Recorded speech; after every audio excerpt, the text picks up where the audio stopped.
She's amazing. Please give it up for Heather.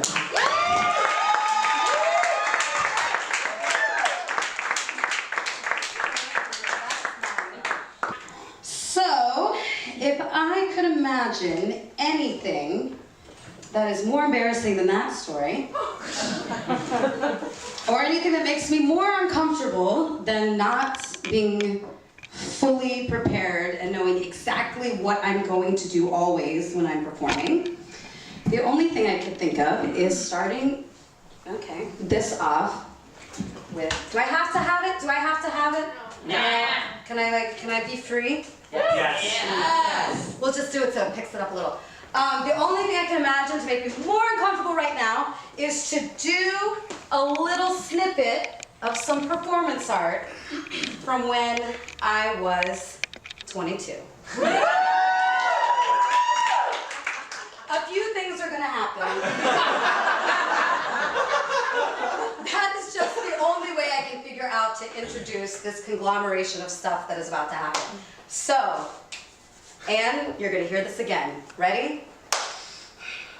My people are dirt people. My people are earth, sun, sky, West Virginia people, mountain people. Digging in the dirt, hands full of seeds, rain soaking down into the sweet, sweet soil, thankful people. Gripping, fat red tomatoes, crisp corn, sucking on grapes and gooseberries, down on our knees, pulling weeds from the rhubarb, dirty hands people. My people are liars and storytellers, flea market hagglers. So that's my little... So I was born and raised in West Virginia, and I was trying to figure out, oh, what am I gonna do tonight? So many options. So I'm like, okay, magic, ritual, all these things. So I don't know if you all know what has been happening in West Virginia the past couple of months, but I also work as a teaching artist, so let's do this teaching artist education style. Who here would like to share anything that they know about what has been happening in West Virginia over the last couple of months? Poisoned water. Poisoned water, yeah. From the coal industry. From the coal industry. Using the wrong chemicals. Using, Going into the water. yeah, the wrong chemicals going into the water. Having no emergency plan. Having no emergency plan. It's affecting mostly all poor people, right? Well, yeah, I mean, it's affecting everyone, but obviously the people with the least amount of resources are the ones who cannot deal with who are being impacted the most. So, anybody else? I mean, that's good.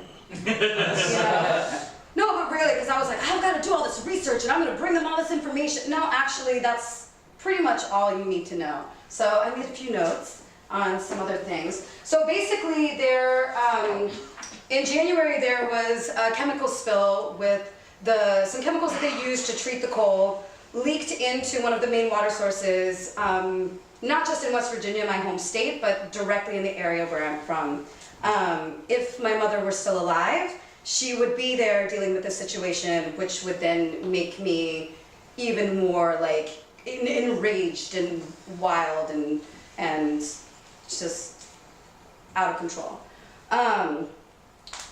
My mother did in fact pass away from cancer, and West Virginia, the area that I'm from, is known as the Chemical Valley, and I'm, pretty certain that environmental factors contributed to her disease. So this happened. So in January, the chemicals leaked into the water. Let's say 300,000 people at that point were without water. Not only could you not drink it, but you could not, should not bathe in it, could not shower. Thank you for participating still. This can be a dialogical exchange again. Feel free to participate. I want democracy now. Exactly. Thank you. All you can do is flush the toilets. All you can do is, really, all you can do is flush the toilets. You cannot boil it to make it so it's not contaminated anymore. So again, they were even saying don't wash your clothes in it, right? Really deep stuff. And then there was all this back and forth about, okay, the problem is fixed. Oh wait, all of these people, at teachers and students at the public school, one of the public schools from where I used to live, are passing out during the day. Oh, I guess it's not, okay now. So basically all this misinformation and going back and forth about whether it's safe, whether it's not, etc. So all of these things are leading me to have a lot of feelings. Some other notes. So then in February, then there was a huge slurry spill, a bunch of coal slurry, which is just another way to say a bunch of toxic, horrible stuff, also went into some water in the same area. Yeah, like, I mean, this is really happening. Just Google Rachel Maddow, she'll tell you all about it. I mean, that's what I did, So, because I was like, actually, we don't need to have all of these details because you're all smart enough to fill in the blanks, right? So 100,000 gallons of coal slurry went into the water, chemicals, all this different stuff in the same area. The other things that I think are important about this is that the chemical spill was from a group called Freedom Industries. And the coal slurry spill was from a group of people called Patriot Coal. So, you can just sit with that. So by the time the second thing came around, I was like, all right, this is really a problem. Some people are talking about it, some people are not. I'm seeing some things on the Facebook, not too many horrible comments, but some unruly behavior, saying shitty things about people from West Virginia. So I was like, God damn it, do I have to do a fucking fundraiser? Like, do I have to organize an event? Do we have to have an info session? I'm really busy, I'm overwhelmed, I'm already stressed by this, and then just feeling sort of, disempowered around it, and like, what difference is that gonna make, blah, blah, so all of these things. I'm not saying you shouldn't have info sessions and fundraisers, blah, blah, blah. But I'm like, so great, my friends scrape together, what, like $50 and send it where to who? So I decided to have a ritual instead. I decided to get a group of my closest friends together and to do some magic. And I felt like I just really want to hold space for this horrific thing that is happening, that is just one example of many horrific things that happen, and I felt like our collective queer magic could perhaps impact more than whatever measly amount of, dirty money that might weirdly have Dre's name written on it.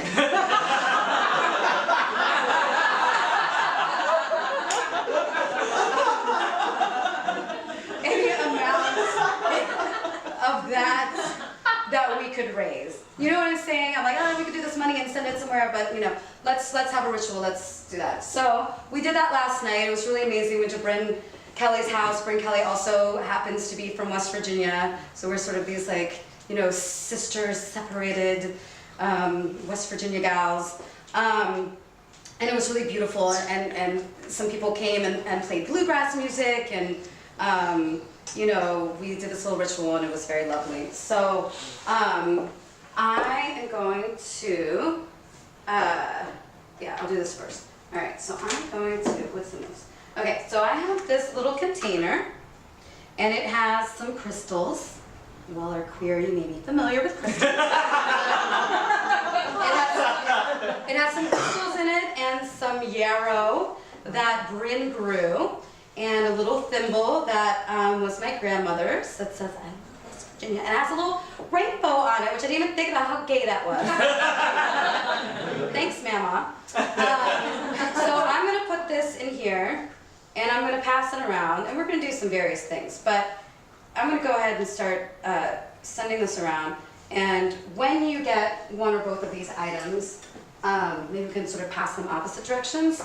I just want you to take a moment and sit with them and send loving, healing energy to, the water, the soil, the people of West Virginia, and to all other places where horrific environmental degradation occurs, which is lots of places.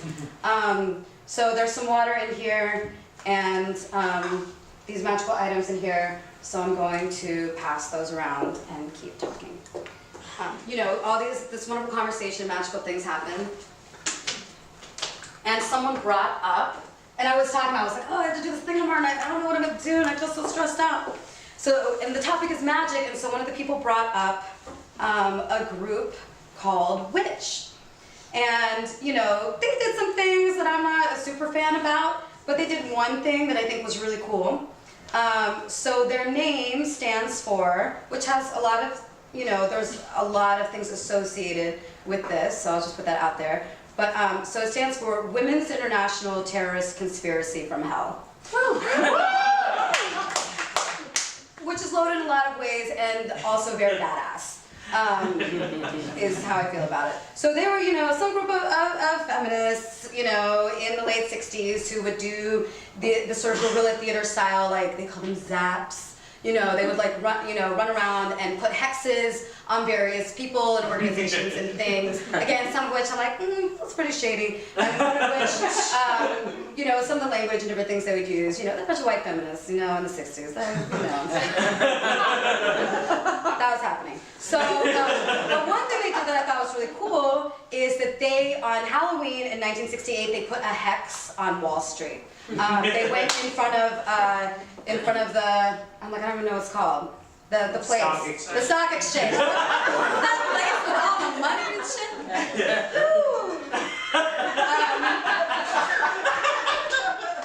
They did an action in front of the stock exchange, so they're all like all witchy and they're doing their curses and their hexes, and people really got freaked out by this, which I love because, you know, it illustrates how people are scared of femininity, people are scared of witches, people are scared of magic, and then there's varying versions of what happened the next day.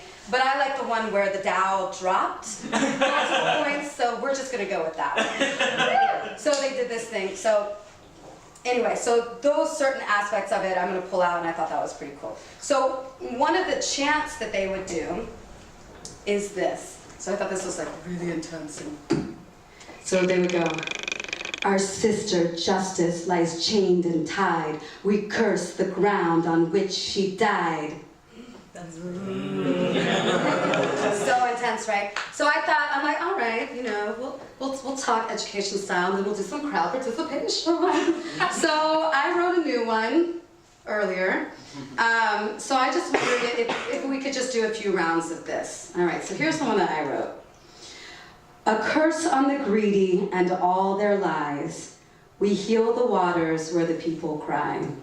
All right, simple enough, right? So I'm just gonna say it a few times. You can join in. If you feel like the cursing part is too negative, just don't do that part. But I was like, you know what? I'm really feeling like just cursing and hexing people right now, and I feel totally comfortable with that. So, you know, there are other things I'd like to do, but that's what's accessible to me right now. So, we'll go with that. So I'm gonna do this. You can join in, and we'll just have this moment of spell casting. So, "A curse on the greedy and all their lies. We heal the waters where the people cry." And this isn't just about West Virginia. This is all the many places. Fill in wherever works for you.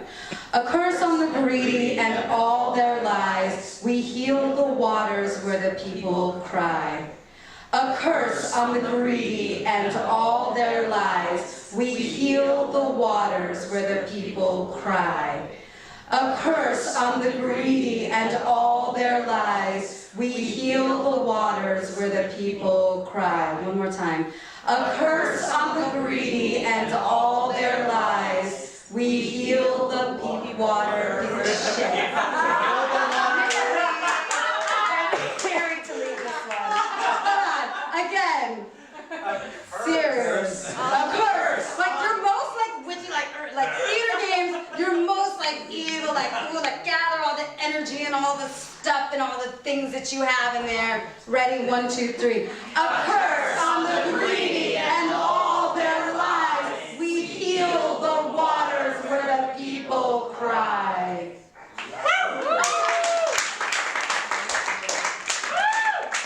All right. So that's my little intro to West Virginia.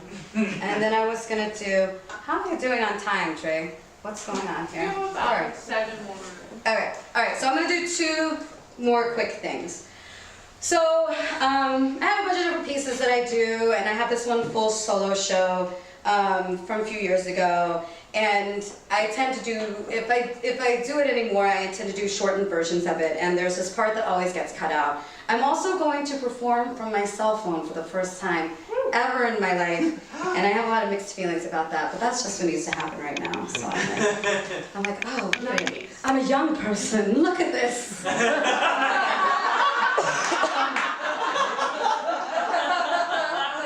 So this section is about we all have a lot of families, right? So this is one of my families, and this is my family, my maternal family from West Virginia, and this is about them. Everybody calls my papa the Eggman. He delivers. Oh wait, I'm supposed to do interactive stuff. He delivers fresh eggs. He delivers fresh eggs to our neighborhood in South Charleston, West Virginia. I like to ride in the truck with him. There's a spot in the floor where it's worn all the way through. I like to watch the road go by underneath me while he's driving. My mama doesn't know how to drive. She watches from the window or strings beans on the porch with my mother. My brother and I walk with Papa or ride in the wheelbarrow over the bridge across the creek to the hen house. We cover our shoes with orange plastic bread bags to keep from getting dirty. Papa keeps the long, crinkled strings from the chicken feed sacks on a nail on the side of the hen house. I help to pry open the heavy wooden door, careful not to let any renegade chickens escape.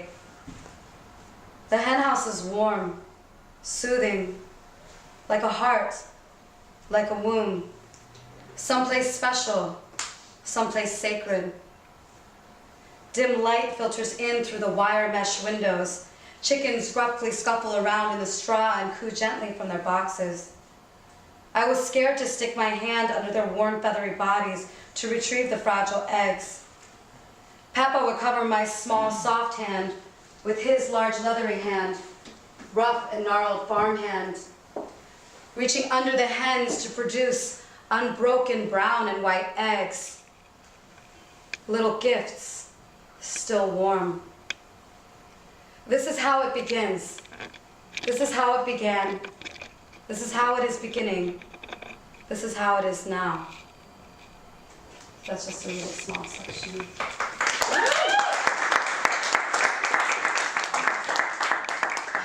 So that part always gets cut out when I have to do shortened versions, and I was like, oh, I haven't done that in a long time, so, you know. We're doing a little West Virginia theme tonight. So, all right. So the last thing I'll share is something that I wrote really recently. Like Dre said, I have a group that I work with called Heels on Wheels, and so we are a group of artists and organizers who are all self-identified on the feminine spectrum. And we do all sorts of things. We do an annual tour each year. We do a monthly queer artist salon in Brooklyn, and it's such a special and magical thing. And recently we had a retreat, at someone's apartment in Brooklyn, and we did some writing activities because we're going to publish a book. We're going to do an anthology. Yeah. Because we like to do things and we'll just do it. We don't need a fucking publisher. Who cares? We'll just do it ourselves. Yeah. Like we do everything. But, which leads me to, so when I think about everything, right? I always think of this thing of making something out of nothing, right? And that's something that I experience from my family, and there's something about, growing one's own food, or like this gathering of the eggs, right? Like it was like this magical thing, oh, the chickens hang out in their little house and they make these eggs. Like, how does that even happen? It's just so, and it was such, and they're so fragile, because it really was this magical thing that, my grandfather was just, he was fearless, and I think there's something else in that piece where it talks about how, he wasn't afraid of getting pecked, that he had come to expect it, right? And to me, that's also, this metaphor for life and the way that I live my life, and this thing of, how we sort of maneuver through the world with obstacles in our way. So this idea of making something out of nothing is a theme that runs through everything I do. And so we did this little writing exercise at the retreat, and this is what I wrote that I wanted to share tonight to close out with this idea of the magic of making something out of nothing. My grandparents grew corn, tomatoes, potatoes, and raspberries. As a child, I loved planting seeds with him, hands in the dirt. We watched the green shoots peek up, the corn stalks grow higher, the tomatoes fatten, tiny jeweled raspberries grow warm in the sun. We did this together. We made something out of nothing. My grandmother grew fat dahlias, whoa, I can't read that. My grandmother grew fat dahlias, blooms engorged like tiny suns, or red and white candy cane colors bursting forth, or pinks of every shade. Dahlias have to be dug up every year, stored in a safe, cool place, then replanted. Can you imagine doing all of that work year after year? When we love something so much, when small explosions of beauty are such an integral part of our existence, the work comes naturally. And when I say we, I mean my people. Hardworking, working class, resilient persisters, magic makers, culture creators, and any combination thereof, you know who you are. Heels on Wheels is my making something out of nothing, or you could say any art that I create or we all create, is my making something out of nothing. We dig and scrape, we break and bleed, we create something beautiful, we create family, we create home. In a polluted landscape where fields lay fallow, we puff up, we make ourselves big, and fling stars and planets from fingers with chipped nail polish, spinning and sparkling across this toxic environment we are born into. Performance is a portal. Performance is potential. If the right ratios are achieved in a given moment, an artist can transport the audience into another world, a world where the artist creates the language, landscape, and status quo. I cannot live in the world I was born into. I choose to create my own. In my world, a group of badass femmes, strong meaning brave, vulnerable meaning strong, pile into a conversion van with their glitter, costumes, instruments, tech toys, heels and wigs, and travel this country making art on their own terms. Our work is barely supported by institutions, rarely curated in major festivals. Not yet. Yet. Our work is strong and beautiful, full of vulnerability and rage. So they will come for us, eventually, as they always do.